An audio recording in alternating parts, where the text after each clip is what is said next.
Enero de 2024. BlackRock solicita la autorización para un ETF de Bitcoin. Se le concede la aprobación. En 12 días, invierte más de $4.000 millones. No de inversores minoristas, sino de gestores de activos institucionales. La mayor gestora de activos del mundo, con más de $10 billones bajo gestión, se está posicionando en el mundo del Bitcoin.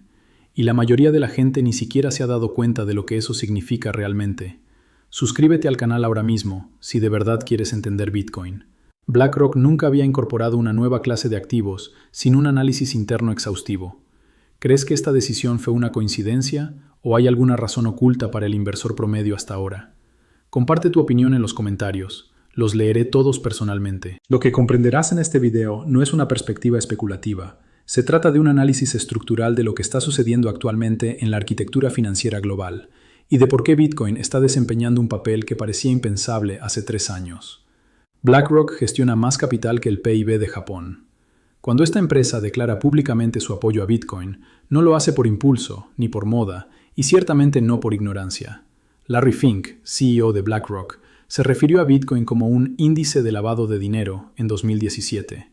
Para 2023, ya lo llamaba oro digital y una clase de activo única. Esto no es un cambio de opinión. Es una reevaluación basada en datos que la mayoría de los inversores desconocen. ¿Qué ha cambiado? Primero, el entorno macroeconómico. La deuda pública mundial se encuentra en niveles récord. La presión inflacionaria persiste a pesar de las subidas de los tipos de interés. Además, las monedas fiduciarias se han devaluado de forma sin precedentes en la historia. Segundo, la madurez tecnológica de Bitcoin. La red lleva funcionando más de 15 años sin una sola hora de inactividad. Esto ya no es teoría, es infraestructura probada. Y en tercer lugar, y este es el aspecto del que casi nadie habla, la estructura de escasez. Bitcoin tiene un suministro máximo fijo de 21 millones de unidades, no como una promesa de marketing, sino como un código matemático inmutable. Ningún protocolo de banco central ni ninguna decisión política puede cambiarlo, y BlackRock lo sabe perfectamente. El verdadero problema no es que la gente no conozca Bitcoin. El problema es que creen que ya lo entienden. Se oye por todas partes. El Bitcoin es demasiado volátil. Es especulación. No es para inversores serios. Estas afirmaciones parecen razonables, suenan prudentes, pero es precisamente esta razón aparente la que ha provocado que millones de personas se pierdan los cambios más significativos en la riqueza de las últimas décadas. Imagínese preguntarle a alguien en 2010 si Internet era realmente algo para las empresas. La mayoría habría respondido exactamente lo mismo que se dice hoy sobre Bitcoin: demasiado inestable, demasiado nuevo, demasiado arriesgado, demasiado abstracto. El patrón se repite, y las consecuencias para quienes no lo perciben son idénticas. Y es precisamente aquí donde casi todos cometen el error crucial. Valoran Bitcoin según los estándares del sistema que supuestamente reemplaza. No se puede medir una regla de decímetro con una vara de medir si tienen unidades de medida diferentes. Bitcoin no es un activo bursátil, es un protocolo monetario, y quien lo valore como una acción siempre lo malinterpretará. Lo que BlackRock ha comprendido, y que el inversor medio aún no ha captado, es lo siguiente. Bitcoin no es una apuesta por la tecnología, es una apuesta contra la devaluación monetaria, y esta apuesta se vuelve más plausible cada día. En la primavera de 2022, un gestor de cartera de un fondo de pensiones europeo de tamaño mediano participaba en una reunión interna. Llamémosle Marcus. Durante años, el mandato de Marcus había sido preservar el poder adquisitivo real, no enriquecerse, sino simplemente proteger el valor del capital administrado. El problema: la rentabilidad de los bonos estaba por debajo de la tasa de inflación, el mercado inmobiliario estaba sobrevalorado, y el oro, el clásico refugio contra la inflación, había tenido un rendimiento decepcionante en los 2 años anteriores. Marcus se enfrentaba a un problema sistémico. Todos los mecanismos tradicionales de protección del capital estaban, simultáneamente, por debajo del rendimiento de la inflación. Empezó a hablar internamente sobre Bitcoin. La reacción: escepticismo, diversión, preocupación institucional. No podemos explicar esto a nuestros fideicomisarios. Así que esperó. Continuó analizando. Observó cómo Fidelity, luego MicroStrategy, después Tesla y finalmente BlackRock cambiaron su postura sobre Bitcoin, no todas a la vez, sino una tras otra, metódicamente y con creciente convicción. En el tercer trimestre de 2023, BlackRock solicitó financiación para su ETF Spot. Marcus presentó a su junta directiva un análisis interno. No recomendaba invertir todo en Bitcoin, sino que planteaba una pregunta sencilla. ¿Qué riesgo es mayor? ¿Invertir una pequeña cantidad en Bitcoin o el riesgo de que Bitcoin se consolide como una clase de activo sistémicamente importante mientras uno permanece al margen? El Consejo aprobó una revisión inicial, no por entusiasmo, sino por sentido del deber, conscientes de que el costo de la ignorancia podría ser mayor que el de la comprensión. Esta historia, en 1000 variantes, se repite actualmente en las instituciones financieras de todo el mundo. La pregunta no es si la mayoría seguirá el mismo camino, sino cuándo. Hay 3 cosas que debes entender para interpretar correctamente la señal de BlackRock. En primer lugar, destaca la importancia del reconocimiento regulatorio. Cuando la Comisión de Bolsa y Valores de Estados Unidos, SEC, aprobó el ETF de Bitcoin de BlackRock en enero de 2024, no se trató de un mero trámite burocrático, sino de un punto de inflexión estructural. Por primera vez, Bitcoin fue reconocido en la mayor economía del mundo como un instrumento legítimo para productos financieros regulados. Esto significa que el capital que antes no podía invertir legalmente en Bitcoin, ahora sí puede. Fondos de pensiones, fundaciones, compañías de seguros.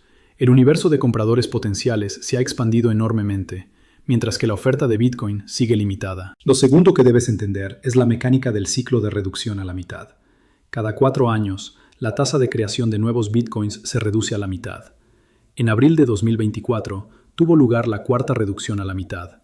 La producción diaria cayó de 900 a 450 Bitcoins. Esto suena abstracto, pero imagina una mina de oro que de repente pierde la mitad de su capacidad de producción mientras la demanda aumenta. ¿Qué sucede con el precio? La historia y la lógica dan la misma respuesta. El tercer elemento, del que menos se habla, son los datos en la cadena de bloques. Más del 60% de todos los bitcoins existentes no se han movido en los últimos 12 meses. Permanecen en las carteras, intacto. Esto significa que a pesar de las fluctuaciones de precios, del revuelo mediático y de la volatilidad, una creciente mayoría de poseedores de Bitcoin no están vendiendo. Esto no es una señal emocional, es una convicción plasmada en acciones. Si subestimas esto ahora, te arrepentirás después. No porque alguien te lo haya prometido, sino porque la combinación de estos 3 factores crea un entorno de mercado sin precedentes históricos. Existe una tensión que rara vez se reconoce abiertamente. Por un lado, los bancos centrales, los gobiernos, las instituciones financieras tradicionales, sistemas que han definido las reglas del dinero durante décadas. Por otro lado, los particulares, los fondos más pequeños, los primeros actores institucionales, aquellos dispuestos a pensar de forma innovadora. Bitcoin no surgió del sistema, surgió como reacción al sistema, como respuesta a la crisis financiera de 2008, a los rescates financiados con fondos públicos y a la opaca expansión monetaria. Y si bien muchos aún se muestran reticentes, otros ya están tomando medidas. Lo interesante es que BlackRock forma parte del sistema. Sin embargo, esta empresa ha decidido posicionarse. Esto no es una contradicción, sino pragmatismo. Las empresas lo suficientemente grandes reconocen los cambios con antelación. Quienes los reconocen con antelación se posicionan. Y quienes se han posicionado antes que la mayoría tienen una ventaja estructural. Esta ventaja no pertenece automáticamente a las instituciones. Pertenece a todos aquellos que comprenden lo que está sucediendo ahora mismo y actúan en consecuencia. 21 millones. Esa es la cantidad total de Bitcoin que existirá. De esa cantidad, se estima que entre 3 y 4 millones se han perdido definitivamente, en monederos olvidados, en discos duros destruidos o por claves extraviadas. Esto significa que la oferta real disponible es inferior a 17 millones de Bitcoins, para una población mundial de más de 8.000 millones de personas. Esto no es una métrica de marketing, esto es matemáticas, y las matemáticas no entienden de negociaciones. El momento elegido no se debe a la euforia del momento, es el resultado de la convergencia de varios factores cuantificables. La reducción a la mitad de la recompensa por bloque, que tuvo lugar en abril de 2024, la aprobación de los ETF y la consiguiente entrada de capital institucional, y la presión macroeconómica que está obligando a los inversores de todo el mundo a replantearse sus carteras. Quienes esperan a que Bitcoin parezca más seguro, esperan un momento que podría dar lugar a un precio significativamente más alto. Esto no justifica una acción precipitada, sino una reflexión informada.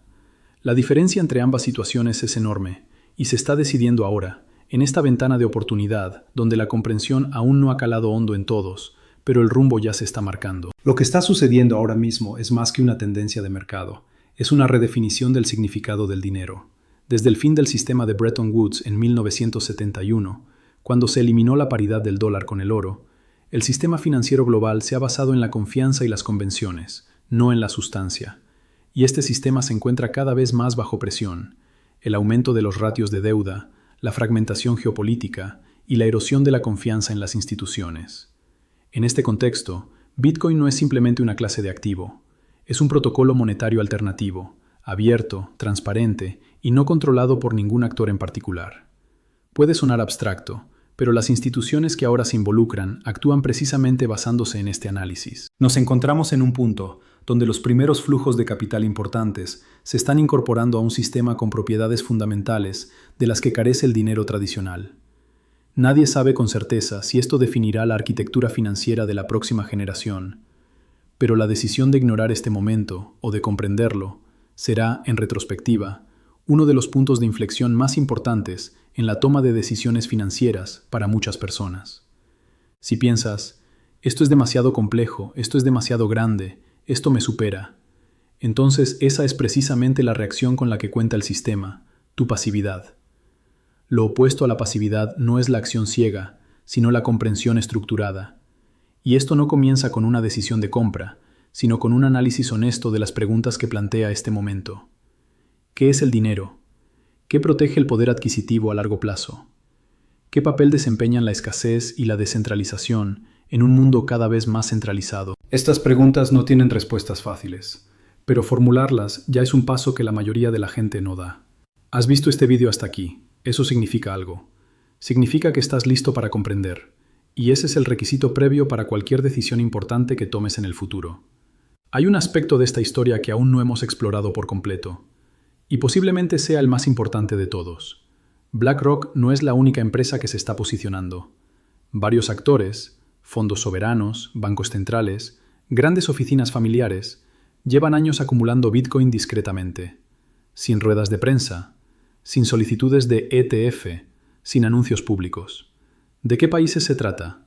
¿Qué sumas de dinero se mueven a puerta cerrada? ¿Y qué ocurrirá con el precio y la oferta cuando estos actores se vean obligados a revelar sus posiciones algún día? Esa es la pregunta que abordaré en el próximo vídeo, y les prometo que la respuesta cambiará radicalmente su comprensión de este mercado. Antes de que te vayas, me gustaría dejarte una última pregunta. Si BlackRock, con acceso a los mejores analistas, los datos más completos y décadas de experiencia institucional, tomara esta decisión, ¿qué información adicional necesitarías para formarte tu propia opinión informada? Escríbela en los comentarios, no como una respuesta para mí, sino como una pregunta para ti. Si este video te ha brindado una perspectiva diferente, compártelo con alguien que esté reflexionando sobre estos temas. No para convencerlo, sino para iniciar una conversación. Y si quieres comprender cómo continúa esta historia, has llegado al lugar indicado. No porque te prometa respuestas, sino porque exploraremos estas preguntas juntos.